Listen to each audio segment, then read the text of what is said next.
سنو F M Kashmir network ہر سال 5 اگست یوم استحصال کشمیر کے طور پہ خصوصی نشریات پیش کرتا ہے، مختلف ڈیجیٹل سٹوریز ہوتی ہیں اور اس دن کی مناسبت سے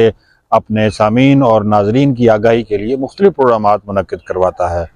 آج ہم نے کوشش کی ہے کہ آزاد کشمیر کے دارالحکومت مظفر آباد کے مختلف الخیال لوگوں کی رائے جانتے ہیں کہ وہ 5 اگست 2019 کے اس بھارتی اقدام کو کس نظر سے دیکھتے ہیں۔ یقیناً آزاد کشمیر اور پاکستان سے 5 اگست 2019 کو بڑی جاندار آواز اٹھی مقبوضہ کشمیر کے اپنے بہن بھائیوں کے نام، اور پاکستان اور ریاست آزاد جموں کشمیر نے وہ حق ادا کیا جو حقیقی معنوں میں کشمیریوں کی پشت بانی کا حق تھا۔ آج بھی پوری پاکستانی قوم کشمیری عوام کے شانہ بشانہ کھڑی ہے۔ آئیے آپ کو مظفر آباد کی اہم شخصیات کے اس والے سے تاثرات دکھاتے ہیں۔ بھارت ہمیشہ سے ہی ہلے بانے ڈھونڈتا تھا کہ کہیں نہ کہیں کشمیر کے حوالے سے وہ کچھ کر پائے، تو اس نے بے شک ختم کیا۔ یہ سیاہ ترین دن ہے ہم کشمیریوں کے لیے، بالخصوص مقبوضہ کشمیر کے ہمارے بھائیوں کے لیے، لیکن اس طرح کے وہ ایکٹ پاس کر کے کشمیریوں کے دل جیت نہیں سکتا۔ انشاءاللہ جب بھی رائے شماری ہوگی تو انشاءاللہ مقبوضہ کشمیر کے بھائی، آزاد کشمیر کے بسنے والے سارے لوگ، جس طرح کہ ہمارا پاکستان پیپلز پارٹی کا منشور بھی یہی ہے کہ وہ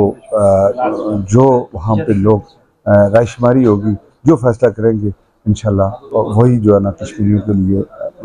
لاگو ہوگا۔ وہ بے شک 370 ختم کرے، 35A کو ختم کیا، اس طرح ایکٹ ختم کرنے سے کچھ نہیں ہوتا۔ قوم جاگ چکی ہے، وہ وقت دور نہیں ہے کہ انشاءاللہ وہ اس پار اور اس پار کے کشمیری مل کے انشاءاللہ اپنا بہترین فیصلہ کریں گے۔ بسم اللہ الرحمن الرحیم۔ 5 اگست کو جو مودی کی حکومت نے کشمیریوں پہ، مقبوضہ کشمیر کے ہمارے بہن بھائیوں پہ شب خون مارا تھا، اس کی ہم بھرپور مذمت کرتے ہیں، کیونکہ مقبوضہ کشمیر کا جو تحریک آزادی ہے اس میں شروع دن سے ہماری پارٹی کے